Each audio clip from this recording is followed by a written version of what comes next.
সব দেওয়া হয়ে গেল। এখন এটার ভিতরে আর বড়ি দেবো। সব বড়ি,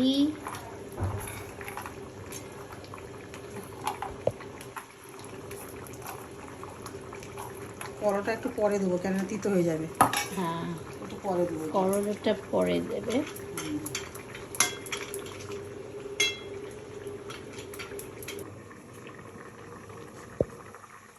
ভালো ভালো কি জিরা, জিরা দিলাম, জিরা আর একটু জিরা দিই, জিরে দিলাম, সর্ষে দিলাম,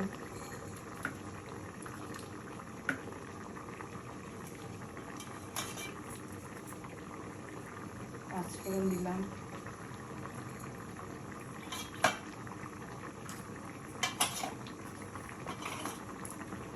এর ভাজা করব। এটা হলো ভাজা মশলা, নো তেল। ভাজা মশলা করে তারপরে কি করবে? এটা গুঁড়োবো, গুঁড়ো গুঁড়ো করে তারপরে উপরে দিয়ে একটু দুধ দেবো, দুধ, ঘি, ভাজা মশলা অ্যাট দি এন্ড। এবার সিদ্ধ হয়ে যাবে, হাত থেকে সিদ্ধ হয়ে যাবে। দুধ দেওয়া হলো,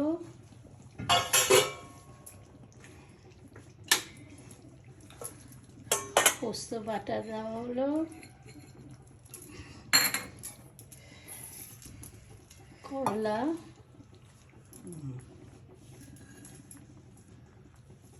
ভাজা মশলা, অনেকটা ভাজা মশলা পড়লো। কোয়ান্টিটিটা বেশি না, এটা বড় পটল শুক্তো। আর ঘি,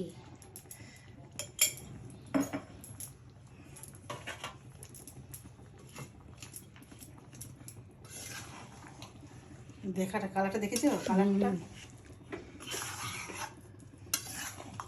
কালার দেখে একদম সাদা সাদা বলো হওয়া খাবো উচিত। খাবো কালার দেখে। হ্যাঁ, আগে কিরকম ডার্ক ছিল না, দুধটা দিয়ে হালকা হয়ে গেল কালারটা। আর পোস্ত, দুধ আর পোস্ত। তো তুমি চিনিটা যেভাবে রান্না করতে তখনই দিয়ে দিলে চিনি না, লাস্টে দিলে না? লাস্টে রান্না করতে করতে দিয়ে দিলাম। রান্না করতে করতে দিয়ে দিলে, আচ্ছা।